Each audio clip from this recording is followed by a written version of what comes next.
Good evening. My name is Shelley McGregor, and I am the coordinator for volunteer services at Gritman Medical Center. It is my pleasure to welcome you to the 21st Gritman Medical Center Pink Cocktail.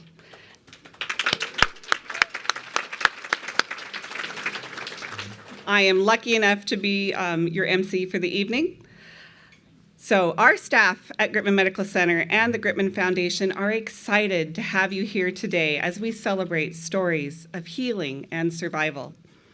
Thank you so much for your attendance as we raise crucial funds to help our friends, our neighbors, detect and fight and survive cancer.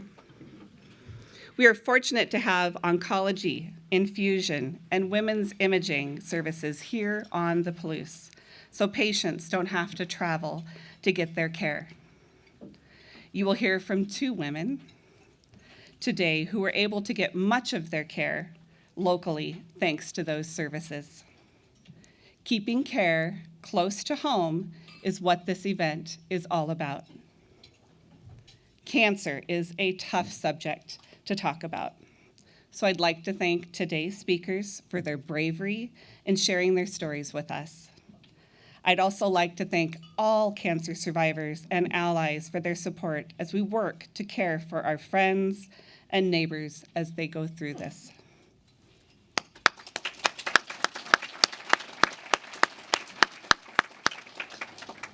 One of those individuals is with us today. Heidi Heath, can you take a stand and let us know where you're at? Heidi. There you are, Heidi. Sorry, thank you. I surprised you. Heidi is a cancer survivor who has taken it upon herself to pay it forward. Each summer, she helps organize the Light a Candle Golf Scramble at the Moscow Elks Golf Course. Just this year, Heidi's initiative raised $7,500 for our Light a Candle program, with proceeds going directly to patients. Heidi, thank you.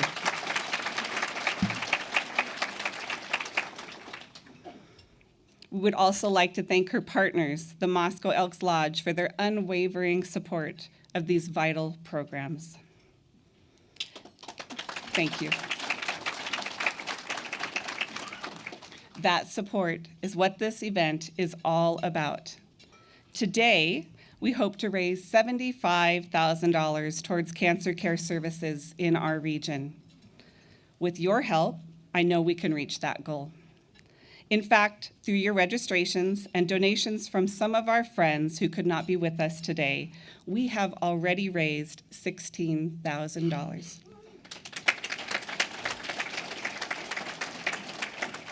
And I think even the better part of that is 100% of this is directed back towards programs through our Gritman Foundation. I'd like to give special thanks to our corporate sponsors, Alturas Analytics, Appearances, Marketing and Promotion, Bennett Lumber Products, the Clearwater River Casino and Lodge, Idaho Central Credit Union, Palouse Specialty Physicians, and P1 FCU. Thank you.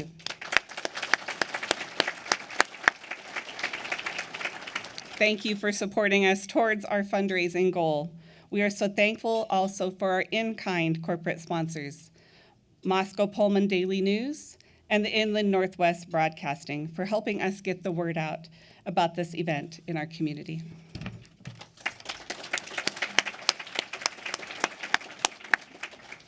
It is hard to fathom how far we have come as a community in support of cancer care services. This event started with just 35 people who came together in 2002 to raise awareness about the importance of breast cancer screening. Raising screening rates was the mission of former Idaho First Lady Patricia Kempthorne. None of this would have been possible without Patricia's vision back in the early 2000s. Breast cancer screening rates needed to increase, and it is through her determination that healthcare providers throughout the state were able to raise those rates and get more women the care that they needed. Today, the Pink Tea and Pink Cocktail events have expanded beyond their original mission to help fund all cancer care on the Palouse. We are forever grateful to Patricia for her steadfast determination in building these programs from the ground up.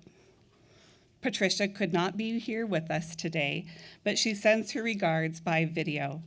To introduce that message is someone many of you know well. Please join me in welcoming Nancy Lyle.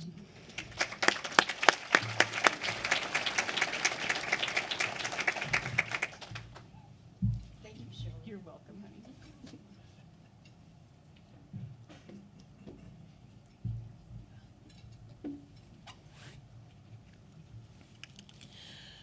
Well, what a treat to be able to share Patricia's letter with each of you. It isn't quite the same as if she was here, but she is with us, believe me. So I'm going to share the letter to you now, and it's to each of you, so take it to heart. I am so sorry to miss my favorite tea and cocktail party of the year. You are all amazing, and I'm sure you've outdone yourselves. Again, of course. I am sending a small basket to give away that represents the Twiga Foundation, founded 18 years ago, to continue the work for families. We started in the early 2000s, and it represents our mission to inspire family consciousness at home, in the workplace, and the community, something the annual Pink Tea and Cocktail exemplify beautifully. Twiga means giraffe in Swahili. The giraffe has the largest heart of any land mammal and represents always bringing your heart and your head together when making important decisions. She included a jar of aspera and herb mixture from the Saporita, Toscana, a cooking school in Tuscany. I am here with several friends to support Chef Sandra, a breast cancer survivor. I will be thinking of you and your continued conscious commitment as a community, as healthcare providers, and as individuals to cancer education, awareness, hundreds of healthcare workers, Cara Best, our leader, and healthcare workers serving our community. Please keep me on the list for next year. I think we will. Much love, Patricia.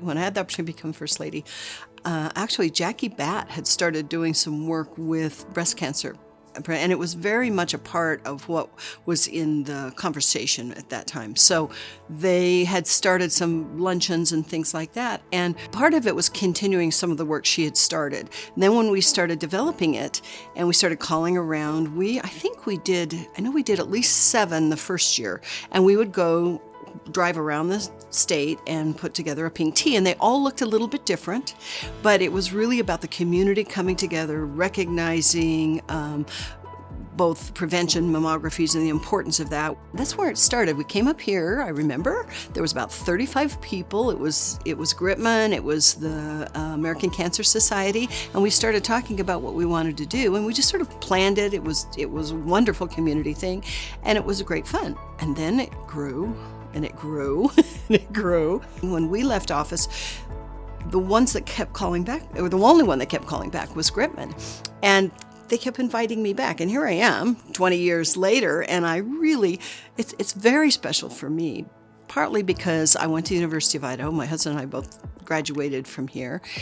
He was an orderly at Gritman when he was in college. And just the team that they put together here and their commitment that they made it something very special. I just think it's wonderful what the community did to make it work. They really made it a community event, and they reached out beyond just Moscow. I think it's the area that we made a difference with the Bosom Buddies, and with now expanding it to cancer care, and all of that has made a huge difference. Having what's here in Moscow, what Gritman has, and what Gritman is building is so important to the whole Northwest, the Palouse area. And we were one of the first to put in the 3D mammogram. And I've been to other communities who kept saying, well, we can't do that right now. We can't afford it. It's not that important. It won't make a difference. They knew it would make a difference. And this is Gritman. Gritman made the decision to bring it in here so that more people could, well, through the Bosom Buddies, more people can get it. But they didn't raise the price. It was a 3-day mammogram, but you could come in and get it, and it was the same price as before that your insurance would cover. So that's huge. And as the numbers, I think she's 60% more are found, and the return has gone down by 25%. I mean, it's all good, real data that makes a difference. I think one of the things that the effort around breast cancer has done is made other cancers even more visible too, because I worked for the American Cancer Society right out of college, and I know when I would walk into a room and I'd say I'm with the American Cancer Society, people would physically step back as if they could get it, because there's a lot of fear around that.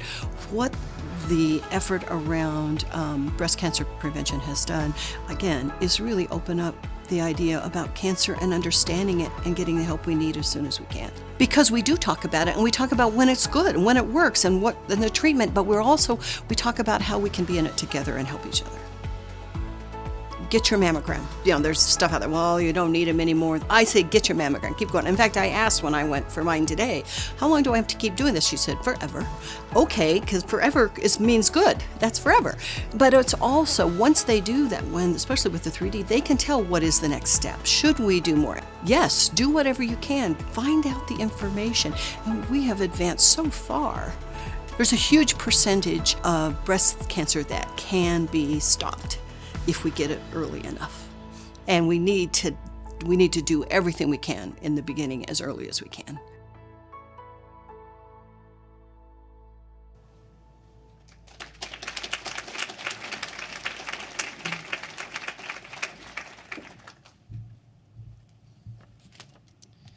Well, I want to thank Patricia and Nancy Lyle for reading the letter and everything that they've done for our hospital, our community, and our state throughout the years. So good evening, and I want to welcome everybody here to our Pink Cocktail. It's a great event, so happy to be in person, and thank you for your continued support over these 20 plus years. My name is Kara Best. I'm President and CEO at Gritman Medical Center. I am so proud of all the strides we have made in the past years to further expand oncology services on the Palouse. Through our partnership with Palouse Specialty Physicians, we've been able to recruit Dr. Raj to our community. As you will see in a moment, Dr. Raj is as personable as he is knowledgeable. We also recently been able to expand the availability of oncology space and infusion space in what's called our C.L. Gritman Medical Office building. This construction started about a year ago. And I'm happy to report that they'll be seeing patients here in just a few more days in that space. I'd also like to invite all of you next Wednesday on October 18th at 5:30. We're actually having an official open house for the new space. This build out of Palouse Oncology and the Gritman Infusion Service not only provides more space, but it also allows more people to get infusions here on the Palouse, close to home. These improvements wouldn't have been possible without all of you. Your generosity for our Pink Tea and Pink Cocktail events has raised over $1 million to support cancer care services in our region. That $1 million has gone to patient assistance and advanced technology as we work to heal our friends, neighbors, and loved ones.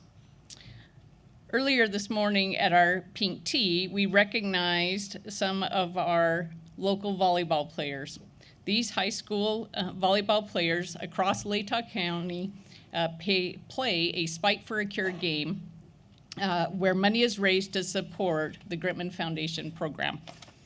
So far this year, the volleyball players in Moscow, Troy, Deary, and Genesee have raised over $2,000 through the Spike for the Cure games. These games started last month in Moscow. Last night, Genesee and Troy played each other in the final Spike for the Cure game of the season. We had representatives here this morning, and it was great to see these young individuals raising funds for this event. So thank them. It's our mission at Gritman to provide extraordinary care right here in our community so patients don't have to travel for these services. That's why people like Dr. Raj and the team at Palouse Oncology are so important. Dr. Raj joined Palouse Oncology this summer. He has 10 years of experience as an oncologist and a welcoming demeanor that makes him a valuable addition to our community. Please join me in welcoming our oncologist, Dr. Raj.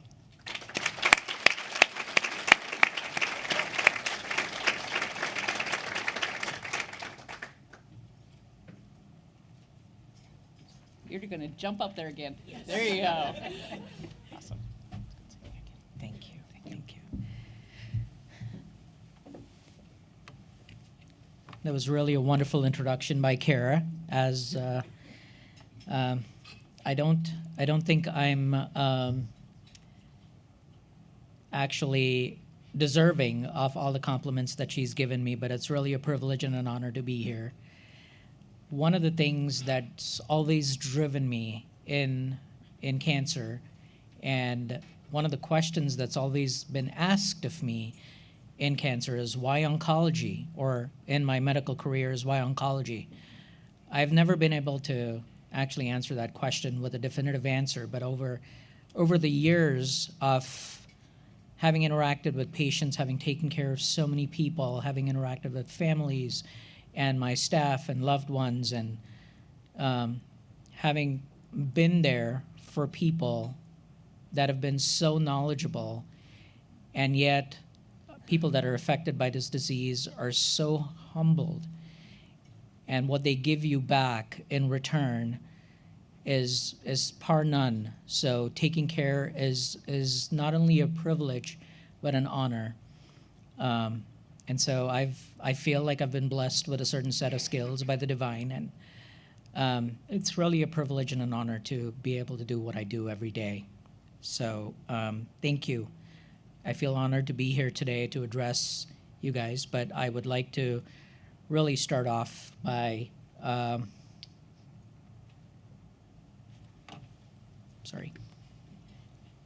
we are actually an initiative by 3 hospital systems to be able to provide care here on the Palouse, Gritman, Pullman Regional, and Whitman. And so we come together to be able to serve people so they don't have to leave the community to be able to seek care elsewhere. Being an oncologist and also being someone that has had cancer in their family, it's very humbling to not have to leave your community, not have to leave your support system, not have to leave your home to go out and seek services. That is something so important, and that's what drives us every day to be able to provide these services here so patients can avail of these things in their community, in support of in presence of their loved ones, and all the support that they can get from us, their families, and the community. I would really like to have a huge round of applause for all of these entities that support us and allow patient care on the Palouse.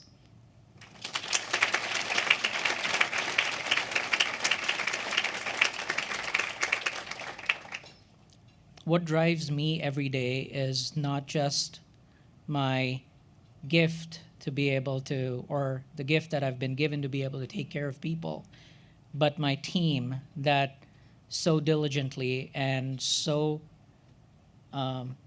selflessly devote themselves to our patients. I feel blessed working with a team that is amazing and that continues to inspire me every day. I'm going to go through a list of people. And if there's anybody that I've forgotten, please remind me. They're sitting across the tables right next to you. So at the end, I would also like for them to stand up so they can be applauded for what they do. Like I say, they're my unsung heroes. And so it would be, I only represent them here. I'd like to start by, this is Amy. She's our pharmacist that takes immense care and does a lot of education for our patients. Chelsea is our medical assistant that works with one of our providers and is a gentle force, but is constantly taking care of people. If you listen to her on the phone, she is just amazing in terms of how she can calm somebody down. Sherry is our new pharmacy tech that just joined us. Valerie is our front desk person, and she too has a very welcoming attitude for our patients. Amanda gets the privilege to work with me, or a curse, whatever you want to call it, but this young lady has been amazing.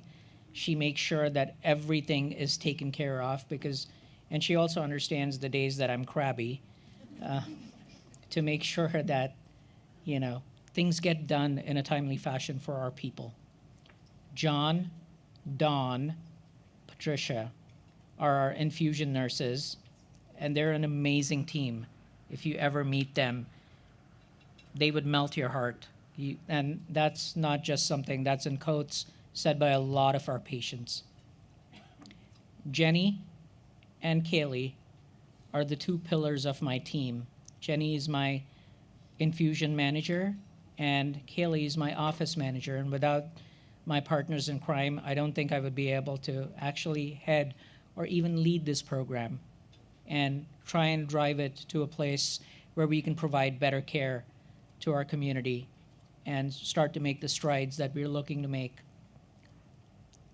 Kaylee is one of our pharmacists that also works with Amy, and Kaylee keeps me always in check, making sure that I'm not doing things that are out of norm, and always reminds me of the data and keeps me guided by saying, you're not supposed to be doing you're not supposed to be doing something that's not indicated.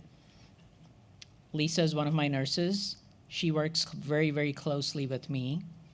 This is Angel. Angel has been in our group for a very long time, but recently she's taken a role on providing financial services for patients. As we know, just getting a cancer diagnosis is so devastating. Can you imagine having a cancer diagnosis and not knowing where your next paycheck is going to come from? How are you going to pay your rent, your mortgage, your electricity bill? How are you going to manage treatments? So those are some of the things that Angel helps with. Haley helps with our referral coordination. Opal is another front desk person. And this is Laurel, who is one of our scribes and has an amazing attitude. And this young lady is getting ready to go to medical school in the near future. We've already spoken about some of these folks, so I won't belabor the point. Some of the other people that we haven't recognized that weren't on picture day with us is Sherry. She is one of our nurses that also has an amazing attitude towards patients. Jerry is one of our infusion nurses. Crystal is also one of our infusion nurses. Crystal's kind of scary because she kickboxes, and so I don't mess with Crystal at all. And she's a mommy of 2 young children, so you can imagine how short she is. She's like, okay, need to get on it, but she's a sweetheart. Jonathan is my partner in crime, who is my advanced practitioner who works with us. He's an amazing soul as well. And Amber is one of our nurses who also functions as a nurse navigator, but also takes care of our oral chemotherapy. So why is breast cancer awareness so important? The questions are, is life important? Everybody knows life is important. Are men important? Are women important? Well, if you get a perspective, if you want a perspective on who's important, you just have to ask the spouses, right? Or the significant others, and they'll tell you whether they're really important or not. Some days they're not, some days they are, depending on who you're talking to. But the answer is yes, we're all important, and everybody can be affected by breast cancer. Some of the things that affect breast cancer are age, race, family history, the environment that we live in. Some of the statistics in breast cancer are it's the second most aggressive cancer in the United States right now. In 2023 alone, we estimated approximately 300,000 women in the U.S. will be diagnosed with invasive breast cancer, and about 56,000 of those women will be diagnosed with non-invasive or precancerous breast cancer, also known as ductal carcinoma in situ. Breast cancer can affect not just the elderly, but even women and men as young as 17 years old. And those diagnosed with breast cancer in their early 20s have the lowest survival rate. Those are some bad numbers. Those are some really bad numbers. Why do we have such a high incidence of breast cancer? Part of the reason could be early screening. We're screening more people. We're finding breast cancer earlier so we can kind of stomp out this process. Approximately 15% of women diagnosed with breast cancer will not survive. About 3,000 new cases of invasive breast cancer will be seen in men this year. Roughly 1/6 of them will not survive. Breast cancer is about 100 times less common among white men than among white women, 70 times less common among black men than black women. But both black men and women with breast cancer tend to have the worst prognosis. For men, the lifetime risk of getting breast cancer is about 1 in 800. For women, it's 1 in 8. So if you look around this room, at least a few of you can be affected by breast cancer. And those numbers are humbling. Those numbers are devastating. Prevention is key. There's so many things that we can do. So many things that we can learn from our ancestors. Start young. Make sure that you're getting your mammograms on time. Make sure you know your family history. Make sure that if you have a family history of breast cancer, first-degree relatives, or multiple generations with breast cancer, make sure you're being diagnosed or doing your screening mammograms earlier than later. Get active. Stay active. We know from plenty of data coming out of the NIH and the NCI now that activity helps prevent breast cancer or helps with prevention of recurrence of breast cancers. Eat healthy and stay healthy. That's something we have in our control. Stay strong. What happens when you get affected by breast cancer? Stay strong. There's no reason to back out. There are some really wonderful women that are going to be speaking after me that will instill in you the courage of what they've gone through. Be aware. Be aware of your surroundings. Be aware of your body. Live long, because being aware and preventing is something that'll not only enhance your longevity, but also help your family enjoy you.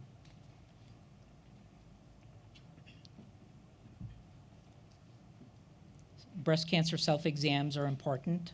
Be familiar with your body and your family tree, your family history. Get tested early. Never ever be afraid to ask questions. If you feel that there's something wrong with you, if your internal instinct is telling you there is something wrong with me, find somebody that will listen to you and talk to you until you are sure and assured that there is something wrong or not wrong with you. See your primary care provider or your physicians regularly. Help support the fight. Be aware. Be proactive. Become part of the movement. give in whatever way you can. Support by providing care, by providing your time, by providing financial support, or just by being aware, or by talking to your peers and neighbors and friends and sisters, brothers, dads that get screened,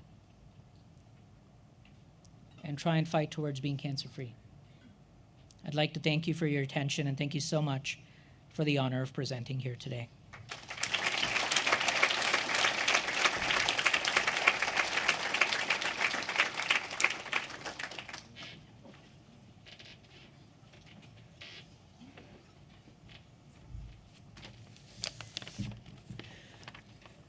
Good evening. My name is Megan Cherry, and I'm the arts manager at the City of Moscow. It's my honor today to introduce a member of the Moscow arts community who is also a cancer survivor. Julian Ewert grew up right here in Moscow and studied art and advertising at the University of Idaho. Her professional travels took her to Denver, Spokane, and in 1998, back here to Moscow. She worked for many years as a graphic designer for the University of Idaho and has recently shared her gifts with the community in branding projects for the Tuesday Market and the Moscow Farmers Market. Julene is a regular contributor to the City of Moscow Arts Department's Vinyl Wrap program, where community members can see her designs in locations such as the Moscow Public Library's Book Drop. Today, her artwork is right here on the table to my left, and I encourage everyone to come up later to take a closer look. Julene is not only someone who makes beautiful things, but is also a person who understands the power of art as a form of medicine, as a means to healing. Julene says that her art changed as a result of her cancer treatment, as her work shifted to convey the depth of her experience.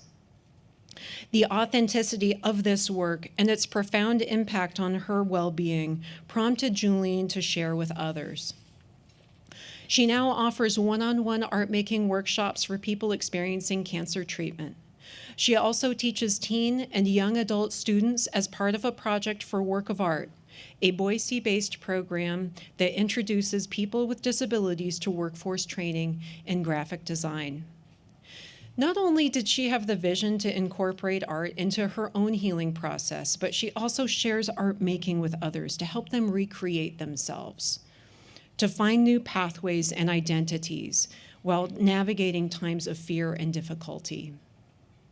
It is a privilege to introduce this video featuring Julene Ewert, whose art is a medicine she creates for herself, for her family, friends, and neighbors, and for the entire Moscow community.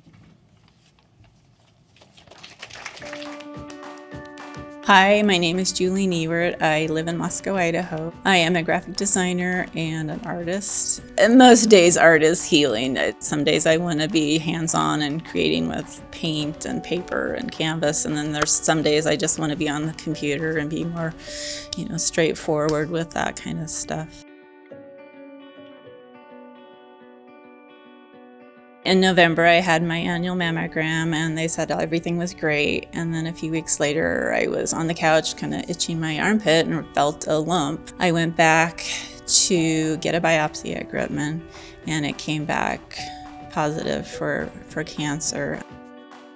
Then I went to Spokane, to the breast surgeon in Spokane, and she identified it as HER2 positive breast cancer, stage 3. So it had spread to one lymph node in my armpit. The first 4 treatments were just hard chemo that most people get, I believe. And then after that, it was a HER2 positive specific kind of chemicals that they would treat every 3 weeks. Basically, 6 months I had no hair. I started 25 weeks of radiation, and after that, I transferred my treatment from Lewiston to Gritman because it was a no-brainer. I could just, it was the same kind of cocktail, so to speak. And I could walk there and just walk home. If you can do care here in Moscow, 5 minutes, 10 minutes, whatever, 20 minutes from your home, all the better. So I did finish my treatment in Moscow, rang the bell, did all that kind of stuff.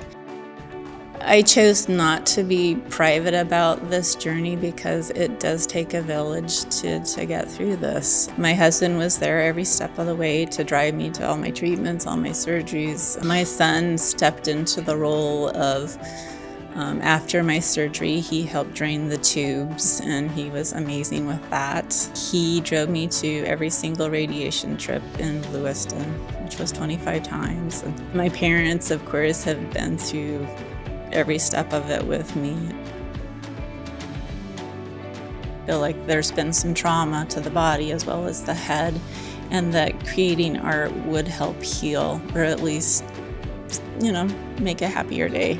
But just continuing to do my artwork and help process what I've been through was wonderful. I think that did help me wrap my head around where I've been and where I'm going. A lot of people that see my art says it's happy. So I feel like even before cancer and after cancer, I feel like the joy and the happy met somewhere in the middle. And before, maybe I was just making art that other people might like, but now going through something like that has made me realize that the art that you create actually affects more people, and you don't realize it. And so that happy, that art, that visual it goes out just kind of like ripples. The importance of supporting cancer care in our local community is that the money, the support goes directly to people. I mean, it was a gift to have a massage once a month. It was a gift to maybe have a gift, a gas card so you could get to Lewiston 25 days in a row. Just know that your money is going to someone, your neighbor, your best friend. The money stay here in town and help this journey, which is super, super difficult. And just knowing that you're surrounded by community is huge. I've asked many doctors, when does survivorship start? Some people say it starts as soon as you're diagnosed. Some people say it's the very last treatment. So I'm going by the very last treatment. Most doctors and nurses will say the first 2 years are critical. And so I guess I've done the 2 years. It's hard to believe that I went through it. Sometimes you think it's someone else after it all happens. But I think the harder part sometimes is after treatment. So you survive, now what? That fear. And so the past few years have been difficult. I still know people that are 10, 20 years out and they still have these fears and doubts. So I don't think it's a thing that goes away. I think it does fade a little bit. I believe that we get these tools to cope, or to, okay, I'm not going to waste another day on this fear. I don't want to live like this, because that anxiousness or the fear does affect your body physically, I believe. When I went to Spokane to figure out what kind of cancer, breast cancer I had, after all the going back and forth, I asked her what's the one thing that I could do to survive this, or get through it, and she said, be positive. And so I tried every single day to just, of course you're gonna have crummy days and sad days and hard days, but you're still alive, you're still kicking, you're still standing, you're doing this, and so to stay positive. Just know that if cancer comes back, that I've been through it and I know what to do, and you get through it. I'm gonna be okay. And if I'm not okay, that's okay too.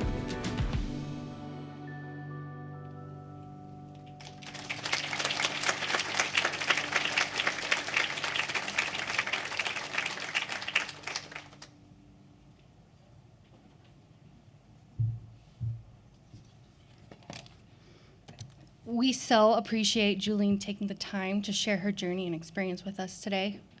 It's not an easy journey to go through, so we really commend her for being brave and giving that to us. So thank you, Jolene. She's not here, but in spirit. Well, good evening. My name is Debbie Hancock, and I'm the Director of Imaging here at Gritman. We are thankful here at Gritman to have some of the most advanced technology available when it comes to cancer detection. Thanks to investments in our Women's Imaging Center, we have expanded to offer some incredible advancements when it comes to breast imaging in the past 20 years. We were the first in the state of Idaho, in our whole region, to offer 3D mammography. That's a pretty big deal if you think about all of Idaho, Spokane. So just this one little investment has helped so many people. So thank you, Gritman, for taking that for us. With the 3D mammography and other technologies that we use for our cancer detection, we are able to offer on-site biopsies using either mammography or ultrasound. But these services wouldn't be possible without the passion and care of our hardworking women's imaging staff. We have some of our team here with us today. Jenny and Betsy, will you please stand? Sorry, guys. We all thank them for their hard work. They come to work every day, and they do an amazing job.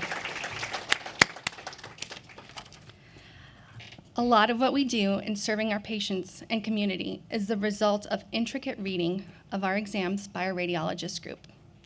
Dr. Reisenauer is our medical director of imaging and unfortunately could not be with us today. Here's a pre-recorded message that she has provided to help us answer some questions that she receives on an almost daily basis about mammography and breast imaging. Thank you.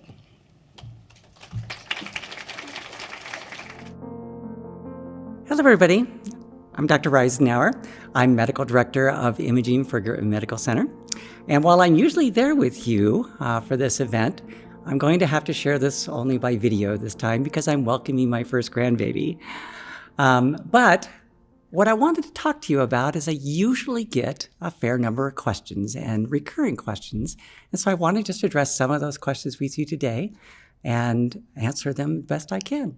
One of the first questions I get is mammography still the best way to diagnose breast cancer? And the answer is yes. Mammography remains the gold standard for diagnosing breast cancer. And the reason being is that it's long established technology that we're very comfortable with that seems to address all of the things that we're looking for breast cancer. Those being masses in the breasts or calcifications in the breasts or what we call areas of architectural distortion. Those are the things that we as radiologists look for for breast cancer. There are multiple other technologies out there that you may have heard of. Ultrasound, MRI, for example, even some nuclear medicine studies.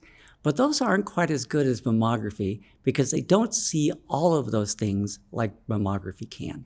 Another really common question I get is there a more comfortable way to do a mammogram than being squished between those two cold plates?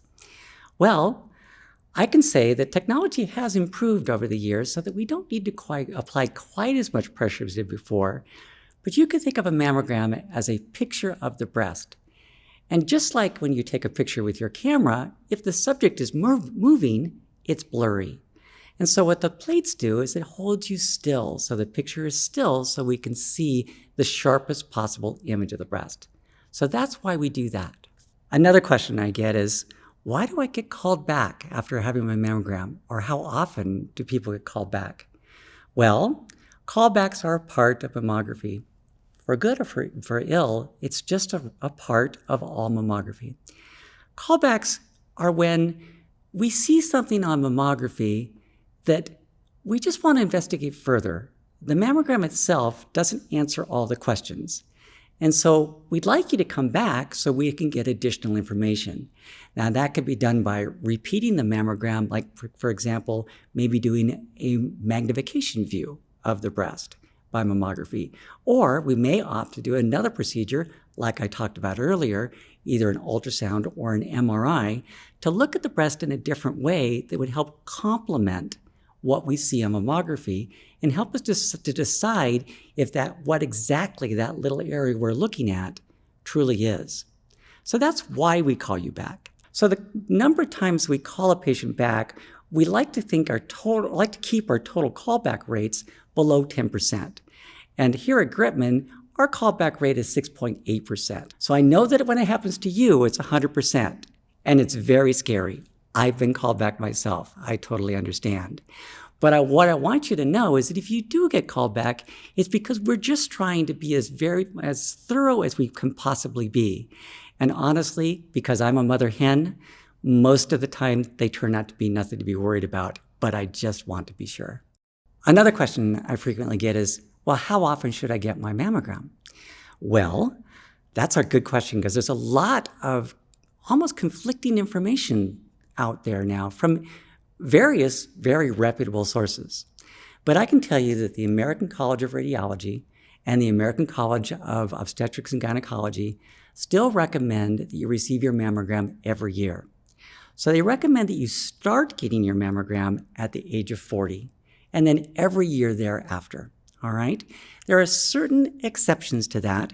For example, if you have a very strong family history of breast cancer, and by that I mean a mother or a sister or a first-degree relative, so mother, sister, that sort of thing with breast cancer, or multiple relatives with breast cancer, you might consider getting your mammogram starting at age 35 and then every year thereafter.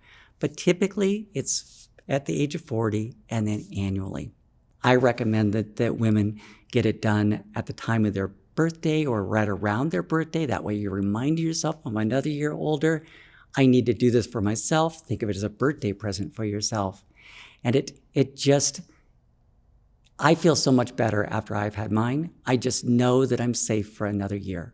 So I hope that me just sitting down and answering those few little questions, I guess made you feel a little better and gave you a better understanding of why we do what we do behind the scenes there at our Women's Imaging Center. And when it comes to your health, asking questions is so important. Never be afraid to reach out and ask your primary care provider or someone else that you trust those questions, because that's what's going to get you the very best care that you need. So once again, thank you all and have a wonderful tea. I'll see you next year.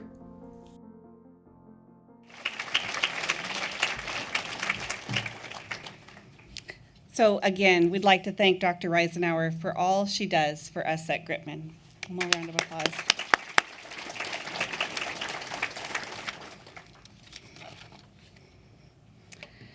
The supportive team at Palouse Oncology and Hematology played an important role in the care of our next speaker.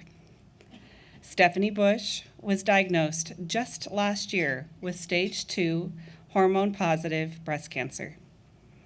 The Colton resident knew that she needed to get through her treatment, but she also wanted to keep that stage of her life as normal as possible for herself and for her family.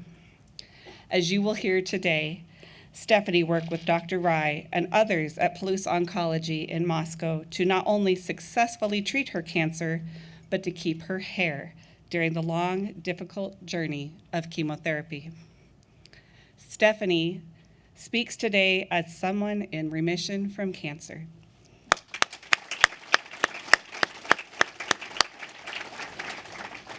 And as someone who is able to keep this time in her life as normal as possible for her kids, for her family, and for herself. And through Stephanie's determination, she was able to teach our healthcare community about a little-known treatment that can make this road just a little bit easier. Please, let's give Stephanie a warm welcome as she comes up to the stage.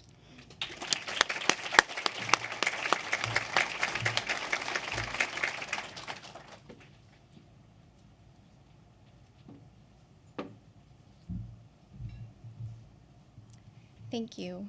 I was listening to that thinking I worked so hard for normalcy and how unnormal this feels standing here in front of you guys. So bear with me as I fumble through my speech. I called this out this morning, but Dr. Raj was not a part of my story, but he is now, and I'm so grateful for him and his care. And I just wanted to acknowledge that My oncologists have switched throughout this story, but I'm in good hands. So thank you, Dr. Raj. I don't see you now. I need to see your face somewhere. There you are. Thank you. I'm so honored to be standing here sharing my story with you today. Before I begin, I want to acknowledge that I wouldn't be here without those who helped carry me.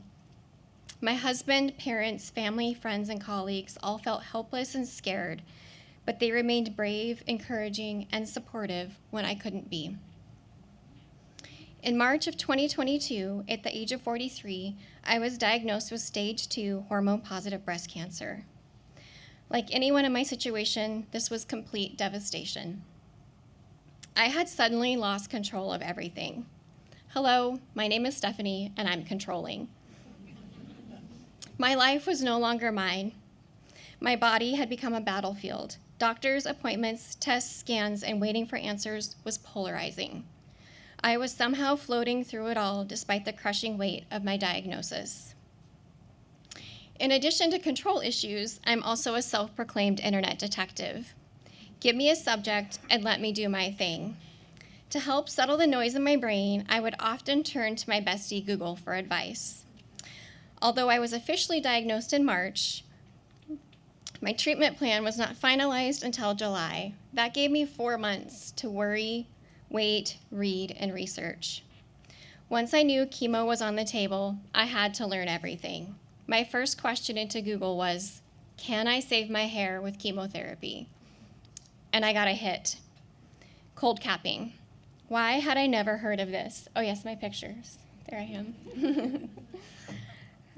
I forgot to call out also Pearl Bistro. I mean, she got me through this too because I got cookies and tea all the time, so love pearls. All right, according to breastcancer.org, cold caps and scalp cooling systems are tightly fitted, helmet-like hats filled with a cold gel or liquid that you wear during chemotherapy infusions. Cold caps work by narrowing the blood vessels beneath the skin of the scalp, which reduces the amount of chemotherapy that reaches the hair follicles. With less chemotherapy in the follicles, the hair may be less likely to fall out. The cold also decreases the hair follicle's metabolic activity, which makes the cells divide more slowly and protects the follicles from the chemo. I instantly knew I wanted to cold cap. I wanted to try to save my hair. I wanted to control my narrative. I joined a couple of cold capping Facebook groups and quickly learned that not all oncologists are supportive.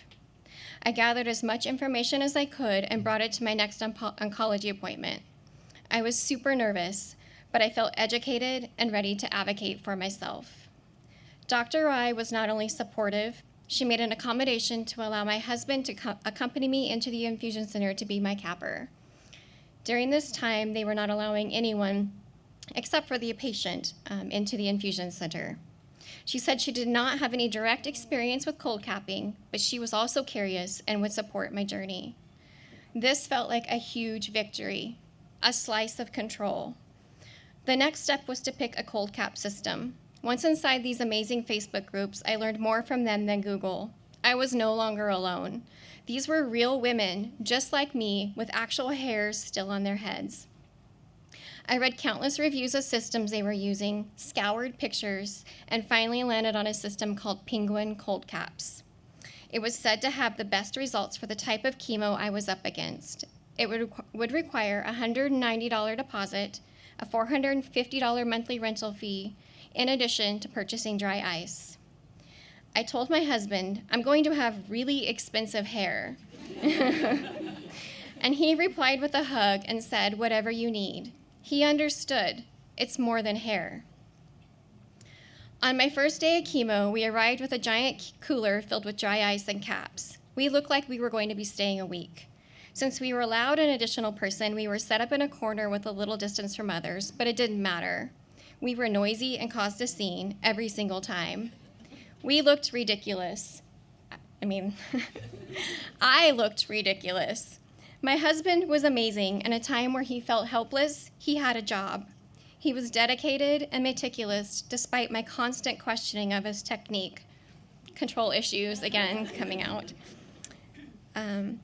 He changed my caps every 25 minutes for about 10 hours on chemo days. The caps are heavy and kept frozen in dry ice. He had to check to make sure they had warmed to a negative 25 degrees Celsius before placing them on my head. The first cap was placed 1 hour prior to infusion, and I continued to wear them at home for 7 to 8 hours. I chewed ice chips and froze my hands and feet with gel packs and frozen water bottles to ward off neuropathy. I was freezing. It was so hard, but I was in control and I wouldn't give up. It's more than hair. Mid-chemo, during one of my appointments at Palouse Oncology with Dr. Rai, she shared how impressed she was with my results. I took the opportunity to share with her something I'll share with you today. Saving my hair was not about vanity. It was about privacy and control. It allowed me to walk through Costco without exposing my diagnosis, attend my kids' Christmas program without stares or looks from other parents. I could pass in society as a person and not a patient. My kids could see their mom. I was me. My hair was thin, but it was mine. It was my choice to share my diagnosis and not assumed based on my appearance. Cold capping allowed me to control something when I had lost control of everything. It gave me hope, privacy, confidence, and motivation. It provided a layer of normal when it wasn't. It's more than hair. I completed chemo this past February, with hair on my head, no bald spots, and eyebrows and eyelashes intact. The hair that you see today is not all mine. I've now moved on to the vanity stage and have added some extensions. Recognizing my reflection during one of the hardest times in my life was pivotal for my mental health. It's more than hair. Cold capping is not an option for everyone. Cancer, chemotype, and finances play a role, but it should be available to everyone. It should be discussed at appointments and information and resources shared, just as we share information on wigs and head coverings. I was the first to cold cap at Gritman, and they invested deeply in my experience to look for ways to better the care they provide for their patients in the future. They rallied with me. We were on a mission, arms locked, moving together. Without the support of Palouse Oncology and team, this story doesn't happen. Cancer is incredibly hard, but in the midst of the chaos, I was able to find my armor. It was cold caps. It was privacy and control. It was more than hair. That's all. Oh, I rang the bell.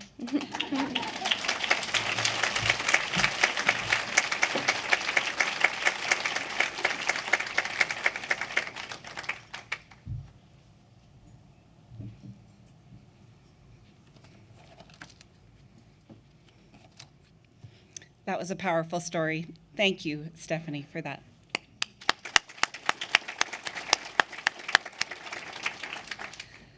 I know that many of us are here today because our lives have been touched by this horrible disease. We've either had a friend or a relative diagnosed with cancer, or like Jolene and Stephanie, we have faced that battle ourselves. At this time, we would like to invite all cancer survivors and those currently battling cancer to please stand and let us recognize you.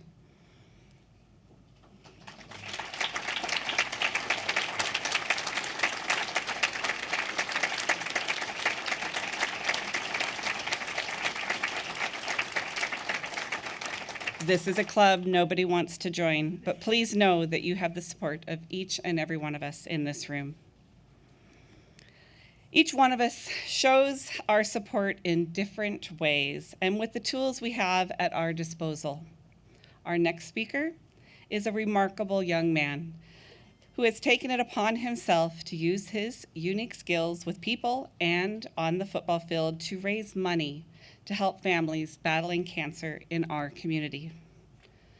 Not unlike our own Gritman Foundation, Dean and his family started the Heather Janikowski Foundation in honor of his mother. Heather initially beat a breast cancer diagnosis in 2012 and 2013, and she was in remission for 5 years before the cancer returned. Sadly, Heather passed away in January of 2022 after her valiant battle against cancer. Dean is a place kicker for the Washington State University Cougar football team, and he is using his talent and determination to help others battle this horrible disease as a way to honor his mother's memory. For each kick he makes on the field for the Cougars, Dean's Family Foundation raises funds that go back to those battling cancer in our local communities. The Heather Janikowski Foundation is committed to programs related to healthy lifestyle for children, their families, and educators that embody and promote collaborations that help all children realize their full potential. Dean's mission is our mission: to ensure those battling cancer have the support and resources that they need. Please help me welcome Washington State University student athlete Dean Janikowski to the stage.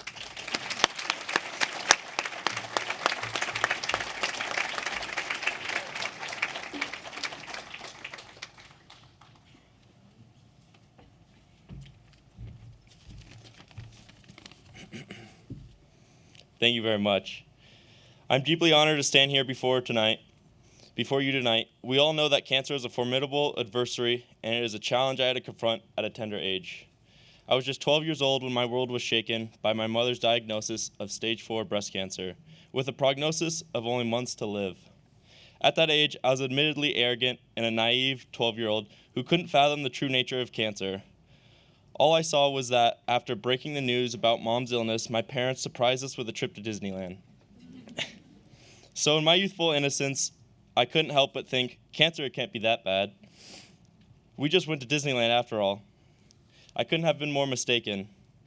Cancer imposed an immense burden on my parents and our entire family. As I grew older, I began to grasp the profound impact of this disease on the individuals and their loved ones. In 2013, my mother defeated stage 4 breast cancer, and the doctors were convinced the cancer was gone.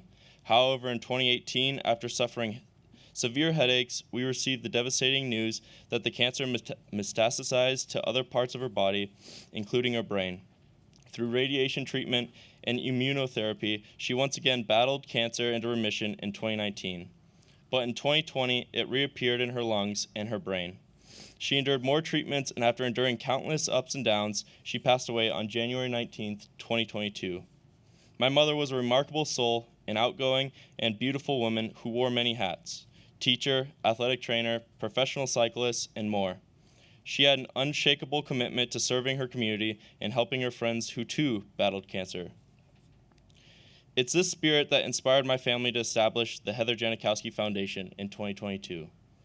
Our mission is to raise funds to support those affected by cancer in our local community. Last year, I initiated the More Than a Kick campaign, which allowed supporters to pledge for each point I scored every time I kicked a PAT or field goal.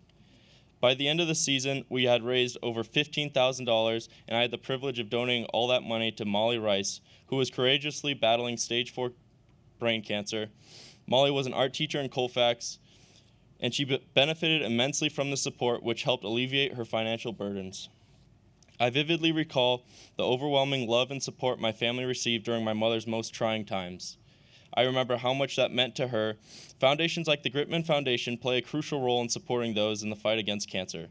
Programs like Light a Candle provide assistance with basic needs like housekeeping, grocery support, and therapies. Boston Buddies offer free screening mammograms to local women who might not otherwise afford them. So tonight, as we gather here, let's reflect on the profound impact we can achieve when we unite to support one another in the face of adversity. I express my heartfelt gratitude to each and every one of you for being here tonight and lending your ears to my story. Cancer is a relentless adversary, but it has also shown me the power of compassion, community, and support. Thank you.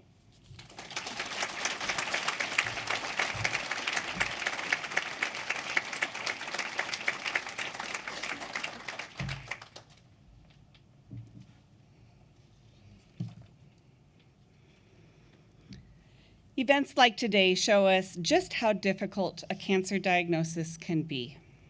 Thankfully, we have the resources in our community so more patients don't have to travel for their care. These are programs that have grown over the years, and they wouldn't exist if it weren't for your support. Thankfully, with your continued generosity, they will continue to thrive. Today, I ask that you please give generously to support cancer care services throughout Gritman Medical Center and our Gritman Foundation. If you haven't done so already, you guys know where your envelope is on it's a call to action, people. If you haven't done so already, I'm asking you to fill out the donation card on your table and insert it in the envelopes. The ushers are going to be making rounds as the evening ends, and they will be picking up those envelopes on the table. As you heard from powerful stories today, your support makes it easier for people to fill their gas tanks, and that's a real thing. We get a call every week with the patient who has to decide if they're going to go to treatment that week, because the burden of filling gas at the price of gas right now is very, very difficult. It really matters. We're also helping people stock their refrigerators so that they don't have to choose between food or gas. And we also use that funding to help offset the cost of 3D mammograms, in addition to so many more services. It has helped us purchase equipment and create spaces so more patients can get their cancer treatment in our community, which is a repeat conversation. Let's keep our care at home. We have raised more than $1 million towards these ends since our first pink tea in 2002. And it's through your donations today that we will be able to build upon that support for generations to come. I would like to end, I'm a history buff, so I read books a lot, and I have a liking for understanding and learning from history. So my quote today is from Anne Frank. No one has ever become poor by giving. It is not how much we give, but how much love we put into giving. Thank you again for coming today. Your support means everything to our community.